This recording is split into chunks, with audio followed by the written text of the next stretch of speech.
हाँ तो कंटिन्यू करते हैं अपन। तो बेसिकली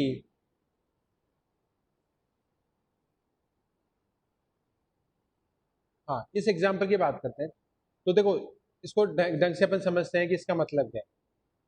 के इक्वल टू 1 से लेके 2, देखो इसमें दो फॉरवर्ड पाथ है। एक फॉरवर्ड पाथ कौन सा है, y1 y2 y3 y4 y5 y6। और एक फॉरवर्ड पाथ कौन सा है आपका y1 y2 y3, देन आप गए जी पे, देन y5 पे, देन y6। ठीक है, दो ये। तो दो फॉरवर्ड पाथ हो गया, मतलब के इक्वल टू 1 से लेके के इक्वल टू 2।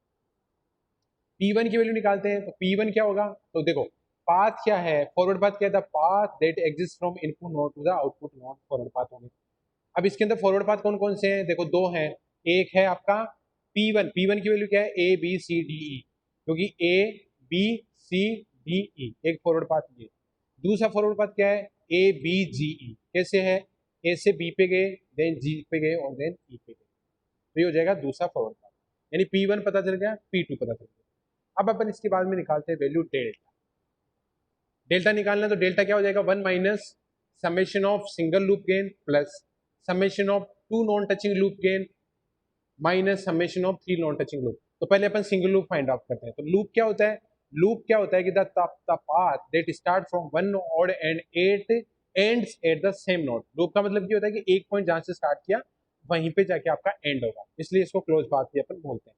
तो लूप देखते हैं इसमें कौन कौन से लूप है। एक तो ये लूप है जिसका नाम है बीजे। दूसरा लूप कौन कौन सा आपका, जी और एच वाला, दो। फिर तीसरा कौन सा आपका, सी डी एच, दिस वाला, यानी y3 से स्टार्ट हुए, सी पे गए, देन डी पे गए, देन y5 पे, देन एच पे गए। चौथा कौन सा आपका, डी आई, मतलब y4 से स्टार्ट हुए, डी पे गए, y5 पे गए, आई पे गए, देन अगेन y4 पे गए। ये हो गया आपका चौथा। और पांचवा कौन सा आपका, एफ वाला, y5 पे गए, एफ से अगेन y5 पे। तो ये आपके 5 सिंगल लूप गेन हुए। फिर दो नॉन टचिंग, फिर अपन बात करते हैं non touching loop. Non touching loop का मतलब क्या है, these are the loops which should not have any common node. दोनों के बीच में कोई भी कॉमन नोड नहीं होना चाहिए। ठीक है, दोनों के बीच में कोई भी कॉमन नोड नहीं होना चाहिए।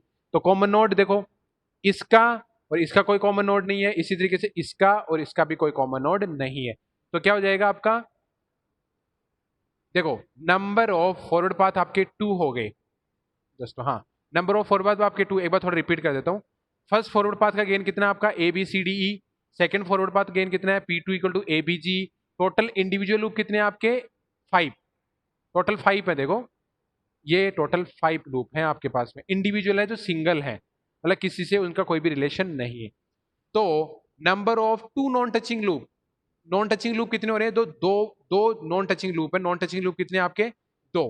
दो हैं, कौन कौन से हैं, इसका इसके साथ नॉन टचिंग है, और इसका इसके साथ नॉन टचिंग, दो हैं। तो उनका गेन क्या होगा, इसका है आपका बीजे और इसका कितना है आपका डी आई। दोनों को मल्टीप्लाई कर दो तो क्या हो जाएगा, बीजे इंटू डी आई। ठीक है, इसी तरीके से ये बीजे है, इसको मल्टीप्लाई कर दूंगा मैं एफ से, तो क्या हो जाएगा आपका बीजे इंटू एफ। ओके,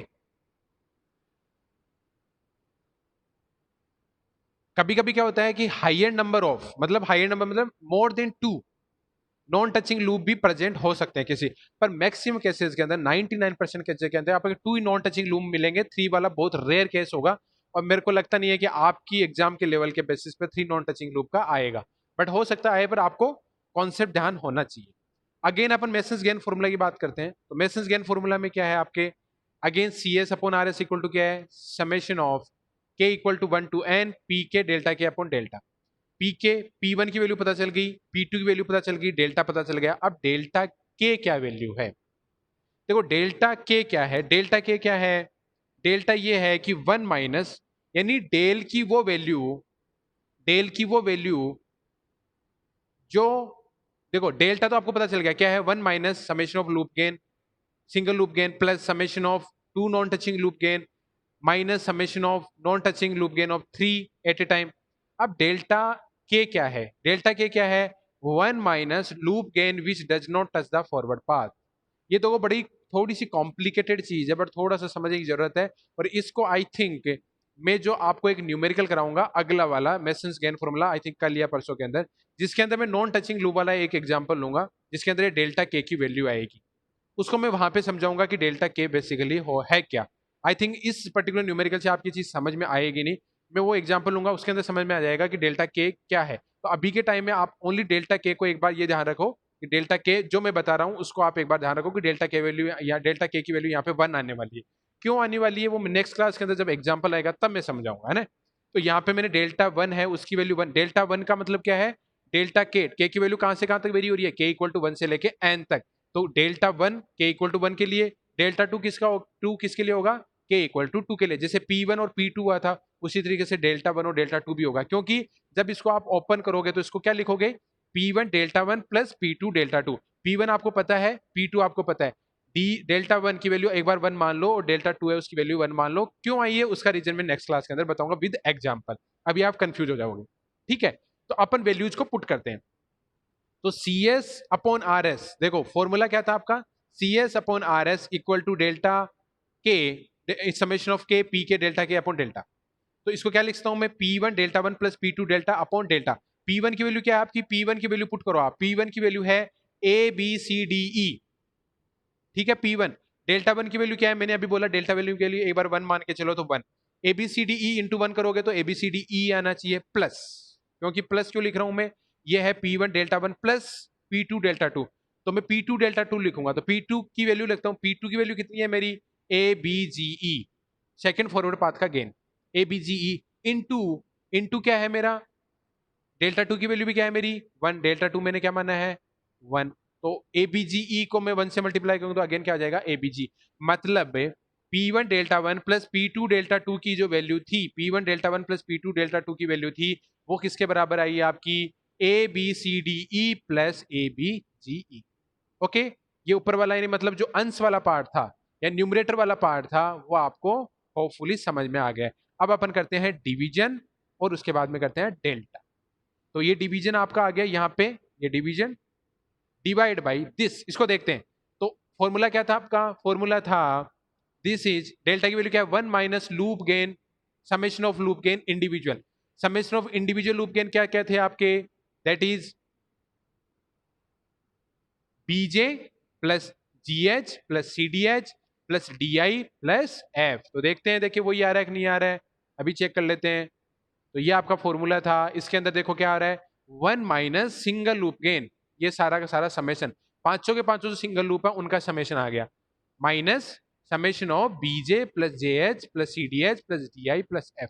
ओके, उसके बाद में ये तो 1 माइनस लूप गेन सिंगल का हो गया, फिर अपन करते हैं प्लस दो नॉन टचिंग लूप है उनका गेन। तो दो नॉन टचिंग लूप वाले लूप के कौन कौन से थे आपके, ये दो थे उनका मल्टीप्लाई कर दिया था, ये थे इनका मल्टीप्लाई कर दिया। देखते हैं देखिए क्या आता है, ये देखो 1 माइनस बीजे, ये तो आ गया सिंगल लूप गेन, प्लस ये BJ into D I plus BJ F.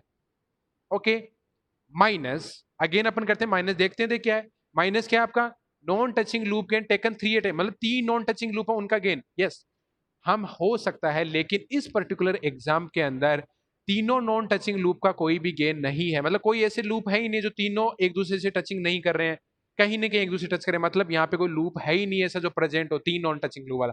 इसका मतलब इसकी वैल्यू क्या आ जाएगी आपकी जीरो, इसकी वैल्यू जीरो है तो मतलब आपके पास में क्या हो जाएगा, फाइनली जो ट्रांसफर फंक्शन होगा वो क्या होगा आपका C S upon R S equal to P1 delta 1 plus P2 delta 2, that is ABCDE plus ABGE divide by delta, delta 1 minus single loop gain, addition of single loop gain या summation of single loop gain, single loop gain क्या हो गया this one plus summation of two loop gain, summation of two loop gain, उसकी भी value अपन ने put कर दी summation of two loop gain की, फिर है minus summation of three loop gain, three non touching loop gain, वो कोई present नहीं है, तो सिंपली आपका ट्रांसफर फंक्शन क्या हो गया, ये हो गया। यानी अब आप बोलो कि अभी आप ये बोलो कि जस्ट 1 सेकेंड कि सर मेसन्स गेन फॉर्मूला से हमारा ट्रांसफर फंक्शन कहाँ निकला, निकल गया है, कैसे निकल गया, देखो अपने पास में ये एक कोई सिस्टम था, ये एक कोई था मतलब ये आपके पास में कंट्रोल सिस्टम था, ये एक पूरा कंट्रोल सिस्टम था।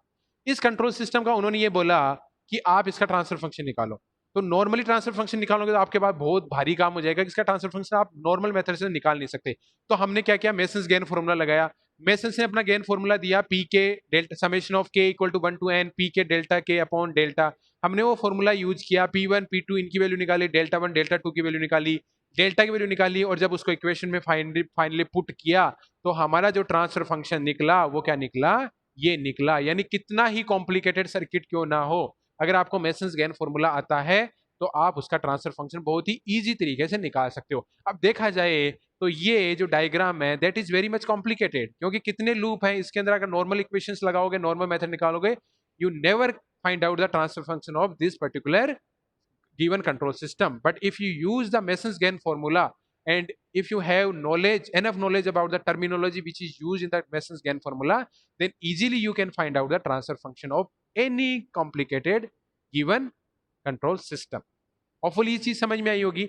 डेल्टा वन और डेल्टा के क्या है वो नेक्स्ट क्लास के अंदर मैं आपको बता दूंगा। अगर कोई भी आपको डाउट है तो आप मेरे को बेझिझक होकर पूछ सकते हो। होपफुली मेरे को ये चीज आपको समझ में आई होगी, पर अगर फिर भी कोई डाउट है, कोई चीज समझ में नहीं आई है तो मेरे को आप बता दो, मैं आपके डाउट अभी क्लियर कर देता हूँ।